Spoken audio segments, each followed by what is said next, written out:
Good afternoon and welcome to an ARCSI webinar. We are thrilled today to have Sharon Tinberg with us. She's going to talk to us today about the pandemic cleaning stage, pricing, processes, and owner management. Sharon has seen, there's been a lot of changes that residential cleaning companies are facing during this pandemic, and Sharon is going to kind of help you assess today where you are and what you can do for your business. Like I said, we have Sharon Tinberg, and before she started into consulting, Sharon did own a very successful residential cleaning service in Austin, Texas, before she started Rags to Riches. She also provides, with her consulting services, she provided the first Spanish to English online house cleaning training videos, which obviously in our industry is critical today. She has worked with hundreds of owners, and before the pandemic, she was out in the field a lot, training 500 plus cleaners in their clients' homes in more than 45 offices. She has 32 years of residential cleaning experience, and we're thrilled to have her here with us today. And I had mentioned Austin, Texas. She is not in Austin. She is actually in Milwaukee today, enjoying the summer up north.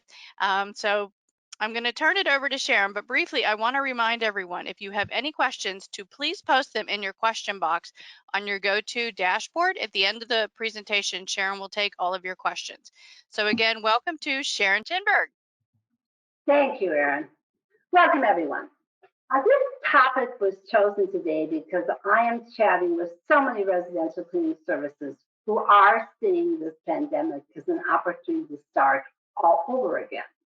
Great attitude. In reality, whether you embrace the idea of starting all over again or not, you're going to have to do that. Every cleaning company has now really been forced back to the existence stage of their company. So what's the existence stage? It is the first stage of 5 stages of growth in any small business. It's where the owner is really hands-on because they have to be hands-on. Some of them started cleaning. They're the only person there. You supervise everything directly. There are no business systems, or our business systems are minimal. And the emphasis is really on producing services and selling them. Cleaning a house, getting the money, running to the bank. I mean, you are trying to exist. Many companies, as I will go on to say, are back in some instances in the existing stage with minimal systems in place. Some are non-existent, things have changed. They are not exactly sure how to produce this product today, just like you weren't exactly how to clean the house. Knew how to clean a house as well when you began as you down the road. And 75% of these businesses fail during this stage. So this is what I am going to present today, how you can keep from being one of those 75 businesses. Businesses in this stage are normally doing between $31,000 and $200,000 in gross revenue. The second stage is survival. This is when you had moderate sales growth, but believe me, you're still in chance of failing. You're going to the bank every 3 days instead of every day. So it's not enough money to feel totally secure. In the beginning, at the end of stage 2, you're doing far better. It is $200,000 to $800,000 worth of gross revenue. There is still minimal emphasis on management systems and not enough long-term planning. And that's what you have to put in place to get to stage 3, which is success. Success is a sustained track record of growth. Year after year, you increase your business anywhere from 20 to, in this industry, sometimes 40%. There's little chance that your company will fail even during a pandemic because your gross revenue is $800 to $2 million, and that's enough cash flow to be able to do what you need to do to survive a pandemic. However, at this point, I would like to point out that I sometimes wish, as I'm talking to owners at the beginning of this pandemic in March, that I would have spent more time talking about a rule I once learned at MCI Long Distance when I was the 3,000th employee there, and I still knew the president of the organization, Bill McGowan. He taught us to always have at least 3 months of payroll in the bank. When I said that to some owners, they were like, "Oh my gosh, my payroll's $170,000 a month," which I understood. I had $170,000 payroll a month. But if you have that 3 months of payroll in the bank, it does several things to you. During a pandemic, when you can buy things very inexpensively, you have a lot of cash flow that gives you a lot of power to do that. Someday when you retire, it's nice that you have that kind of savings.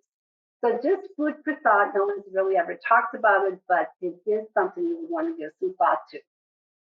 At stage 4 is takeoff. This is, again, you have an unbelievable track record. You have sufficient resources for continued growth. If you have to go back and retrain your entire staff and send them somewhere to do that, you can afford it. You're doing somewhere between $2 million and $5 million a year. And then stage 5 is resource maturity, where you maximize return on your investment. It's $5 million plus.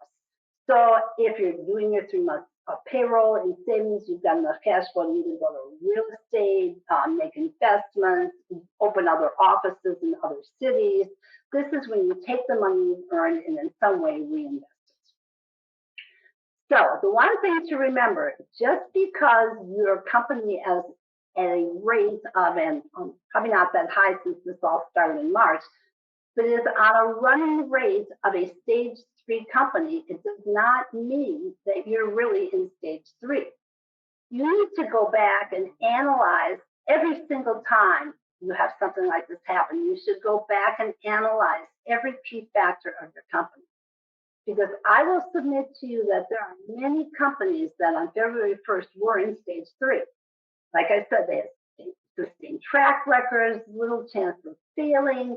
Their management systems and long-term planning was in place. They're doing $800,000, $2 million a year. They got there by working on their business and not in it. That is a key topic for many speeches at conventions. Work on it, not in it.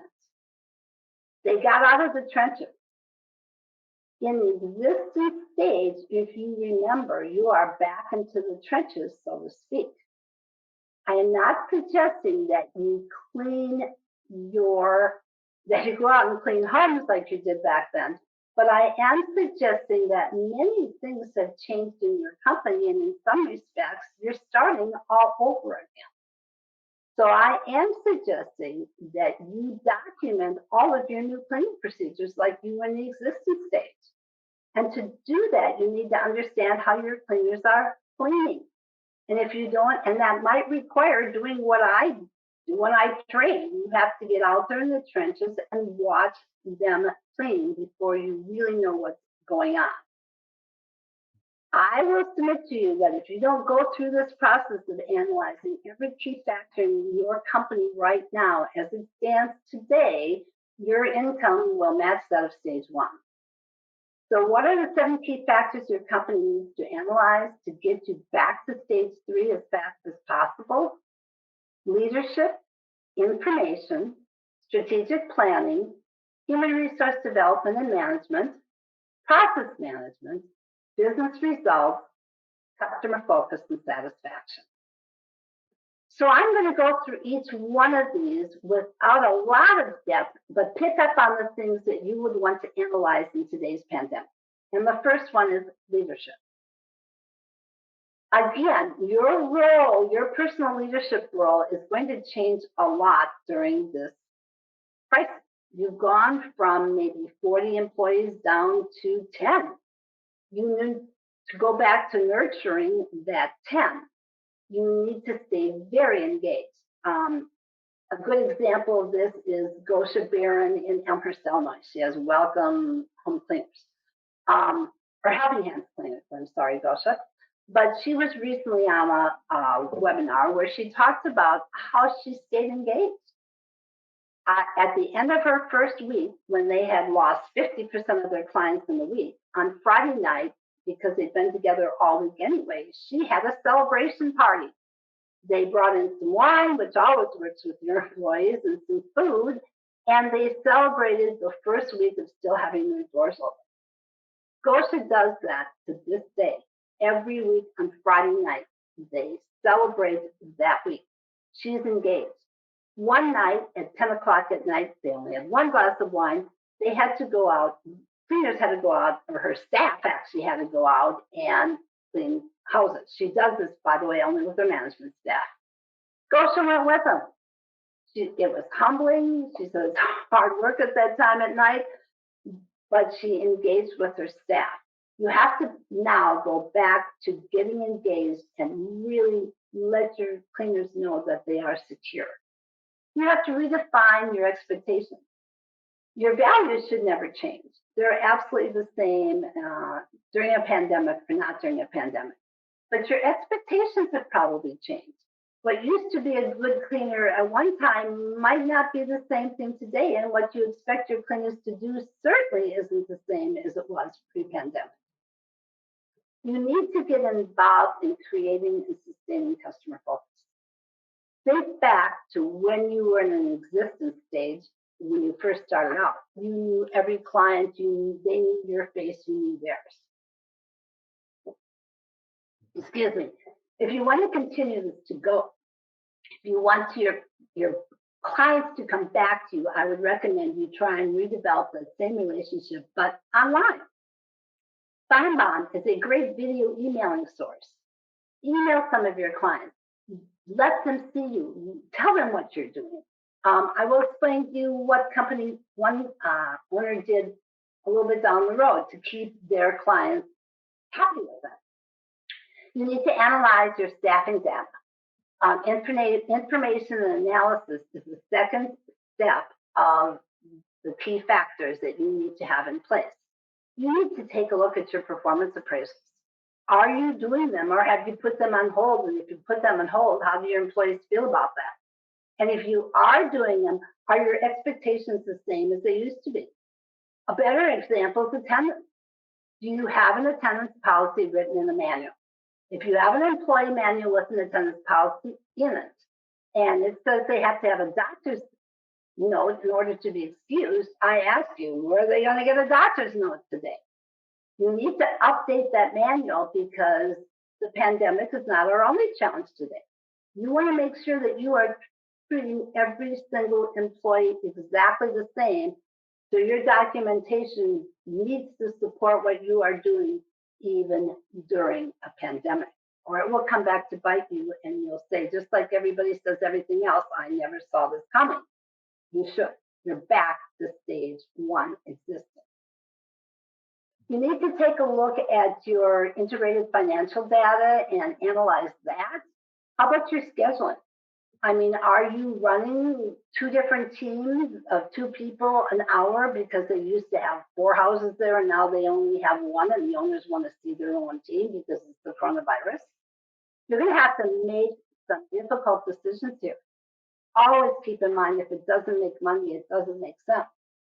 Cash flow eventually runs itself out if you don't make enough money to pay the bills. So you have to take a very good hard look at revenue versus expense. And it's hard to make money during the pandemic.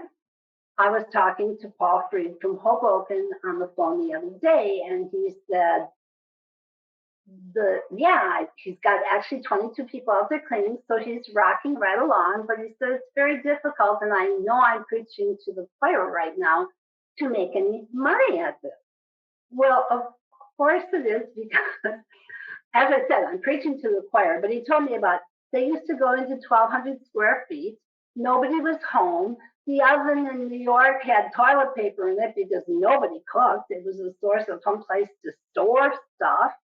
Now they go into that home. There are 4 people home, a mother and father working from home, 2 children homeschooling, and they can't even find the oven. And when they finally do find it, it is filled with all kinds of food they've been cooking all week.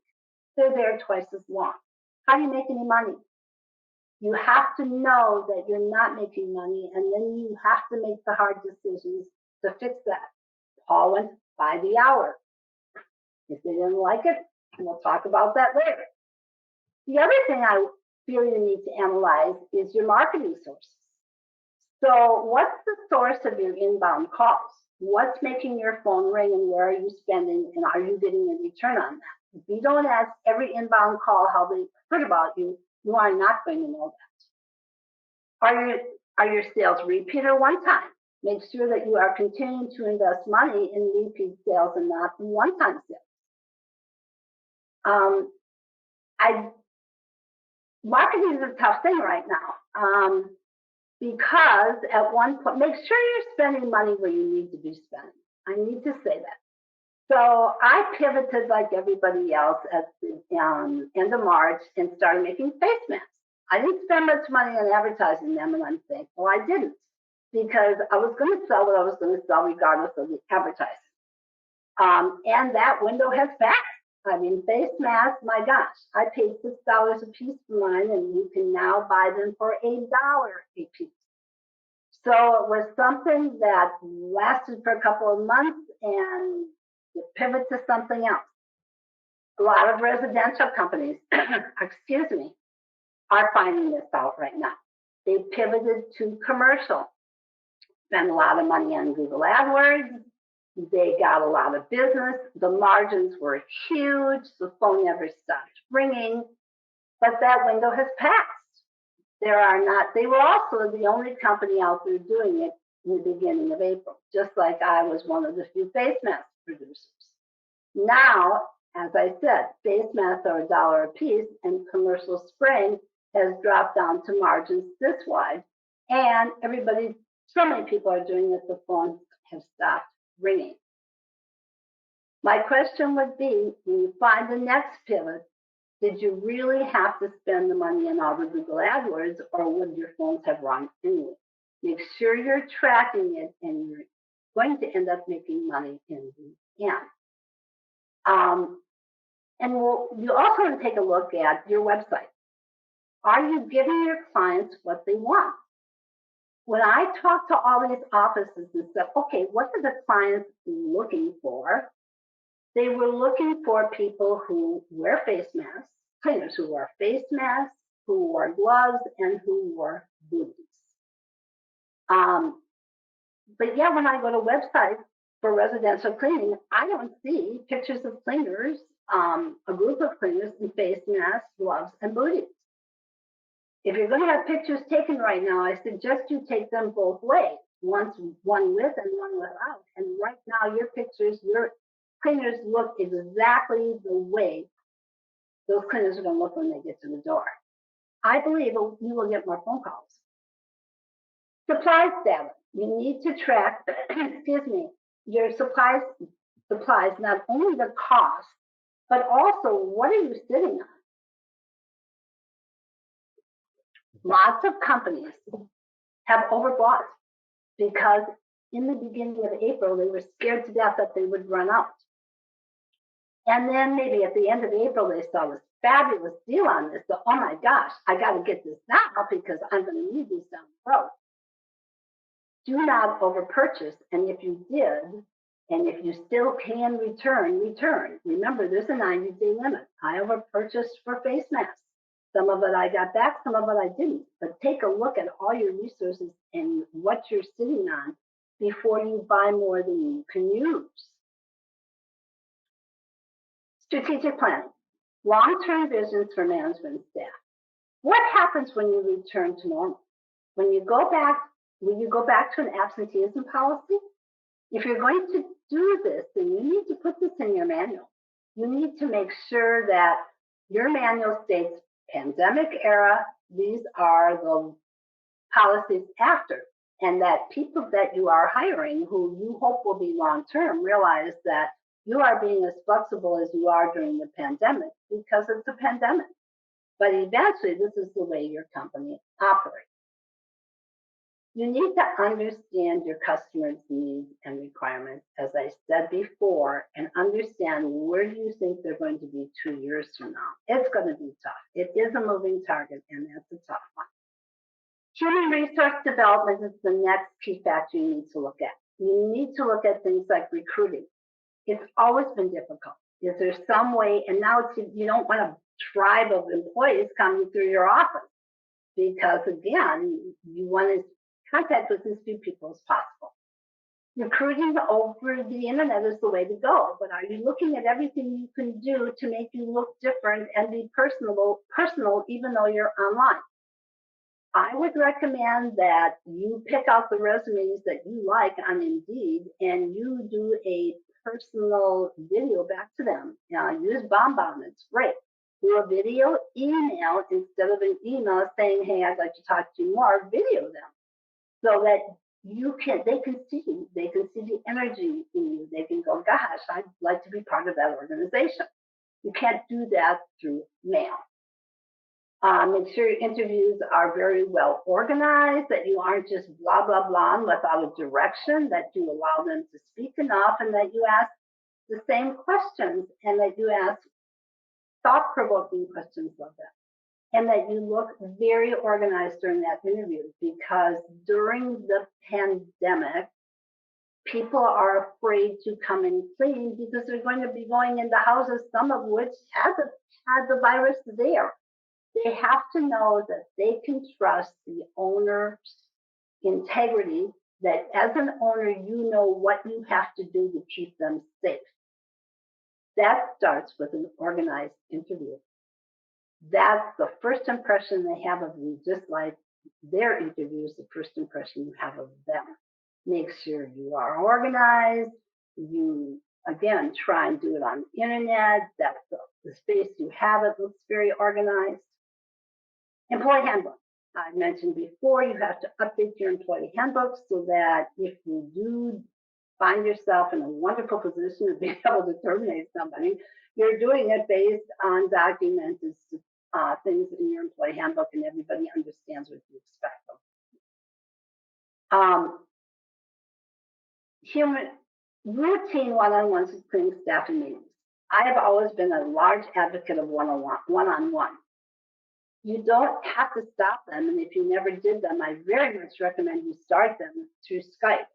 But you really should be touching bases with every one of your employees, or if you still have a management staff because you're large, every one of these employees needs to be talked to face through a Skype, though. It doesn't have to be face to face in your office, but you need to know where they're at and what they're thinking, and it's never been more important than right now. And what are they thinking long term?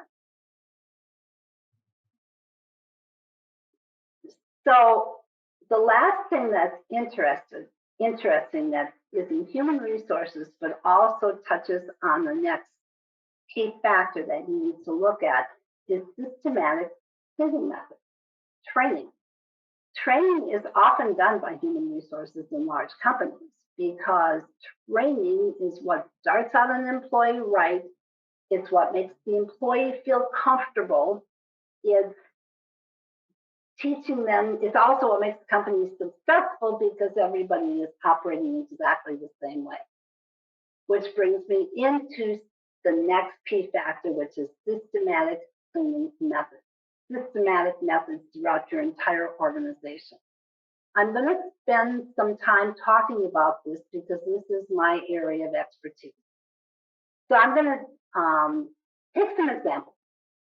As I said, I have not been out training, I think I said, in offices since I did Dallas the first week of March. So I really had no idea what was going on with things. I was in face masks. So I will admit, I went out, once face masks were over with, I'm like, wait, now what? So I've been making a lot of phone calls in the last couple of weeks trying to understand what's going on out there. And the real reason for my calls, in all honesty, was to see whether or not core training still have a purpose, since it's all about accuracy and efficiency. And I could not figure out how one could clean efficiently when things were dwelling. You got a bunch of cleaners standing around watching a product dwell. Well, as usual, when I reach out to a lot of owners, I learned two amazing things.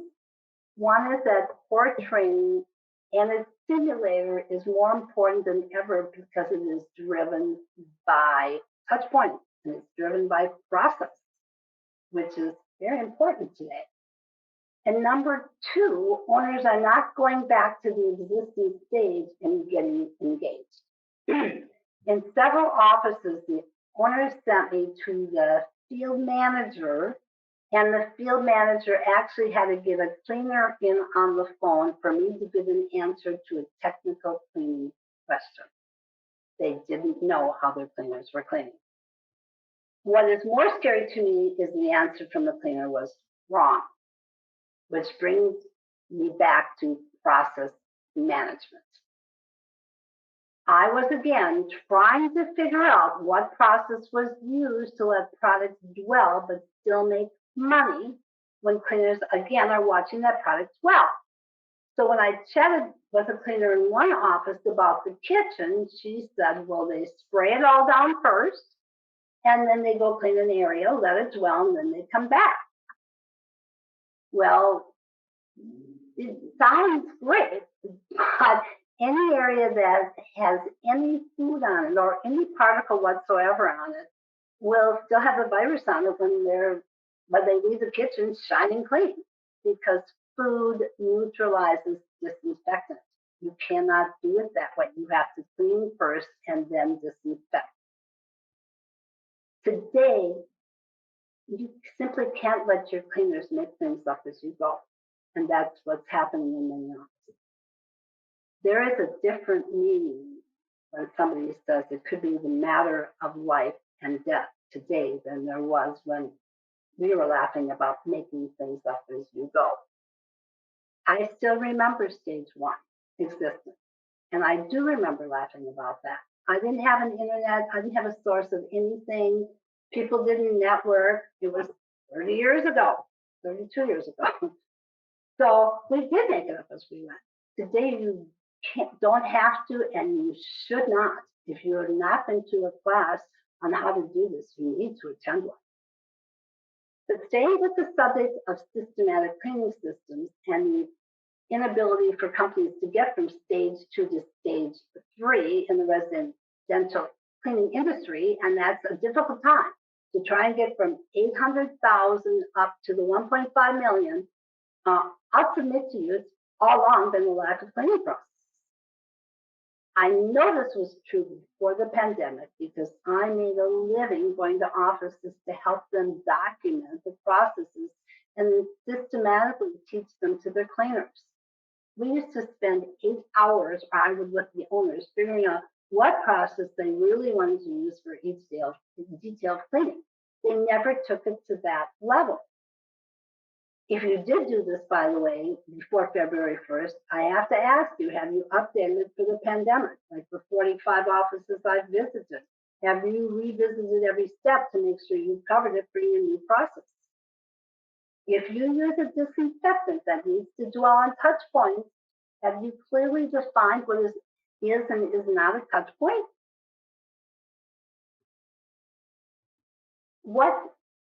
For example, how do you define a touch point on a kitchen cabinet? Do you disinfect all of the handles or each cabinet doorknob? Or just some of the doorknobs? And what if there aren't any handles or doorknobs? Do you do the whole cabinet front, or where you think they're touching and you do them all? Is this defined, or are you just leaving that decision to the judgment of your new hire? And how comfortable does that new cleaner feel about her safety if you are letting her make those decisions as a new hire? You can't bypass this exercise either by simply saying, well, everything is a touch point. That would be a safe one. Excuse me. But Bruce Vance, our residential expert, will say, don't overuse disinfectant. Viruses will build an immunity. So if we use them too much, viruses will build an immunity to disinfectants if we overuse them. And when the next virus comes around, we won't have anything to fight it with. Equally critical to not allowing disinfectants to be effective down the road, is misusing them and not letting them dwell for the entire dwell time.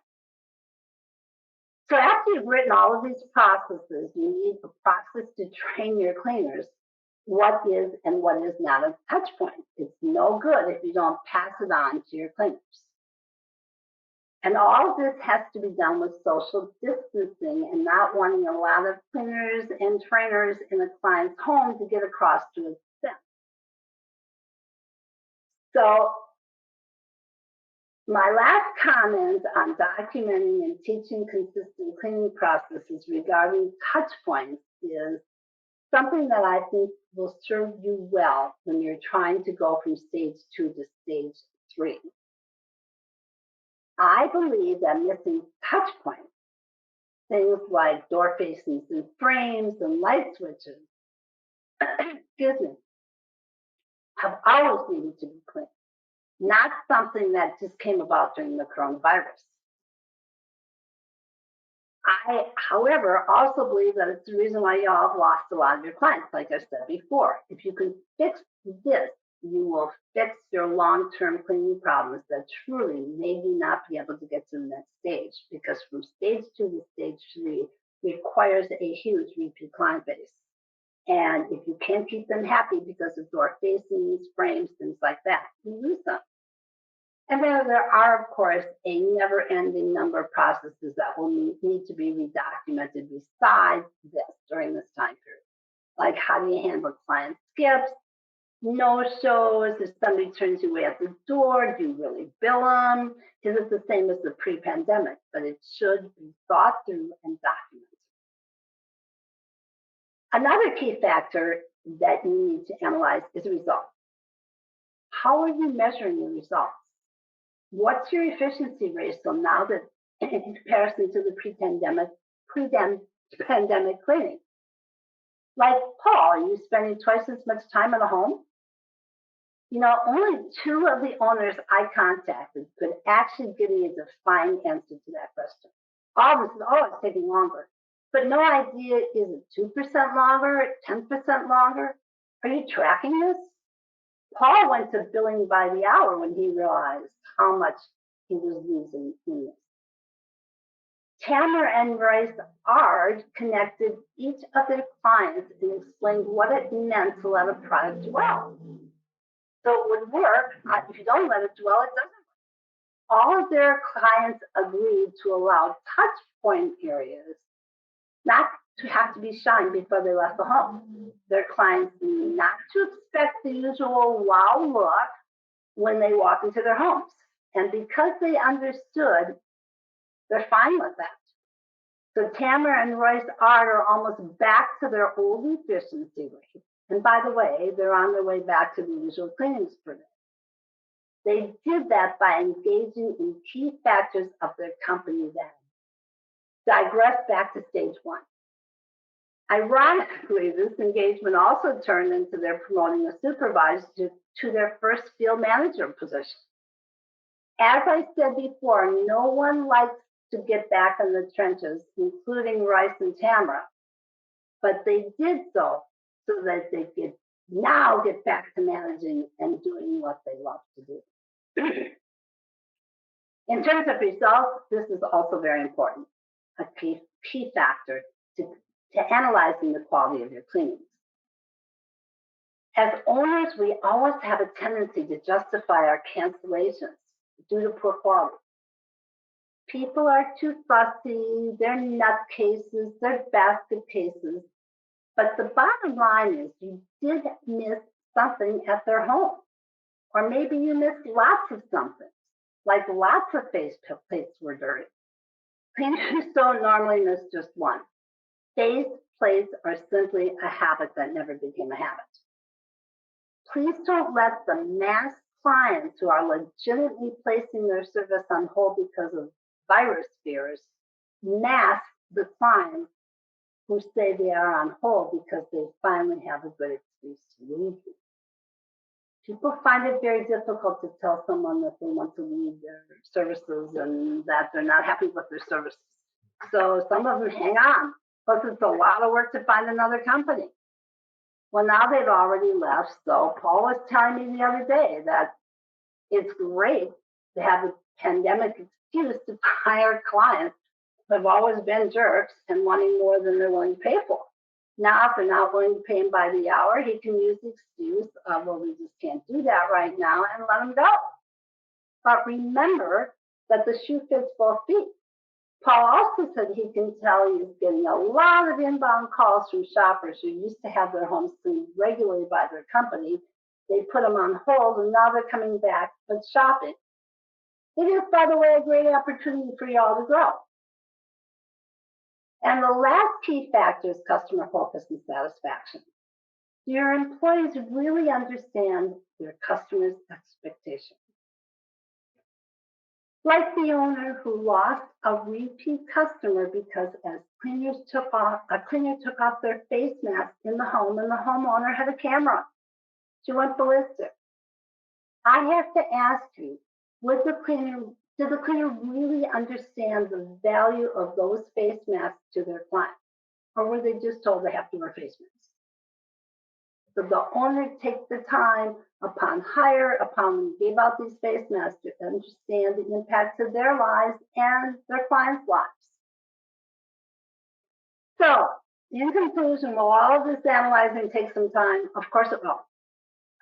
But I believe that if the pandemic is a catalyst that finally forces you to analyze each aspect of your business and create processes, someday when you reach page 4, and you look back on this period in your stages of growth, you will view the coronavirus as one of the best things that ever happened to your company, because it is the reason you made it to stage 4.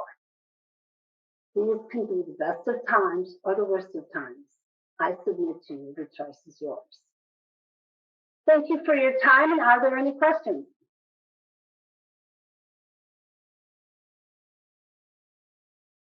Sorry, had to unmute. I did get, somebody was very interested in the slides for this. So I wanted to let everybody know that we will be, Sharon will be sending me the slides because somebody was very interested in the various stages as you kind of map them out. Are there any other questions? That's the only one that we have in the question box right now. A couple of things we wanted to talk about though is, how do you get your customers back, Sharon? Well, I think, again, I would use video emailing. I would touch base with every single one of them, because in the existence stage, when you were trying to grow to 100 repeat clients or 50 repeat clients, you touch base with every single one of them.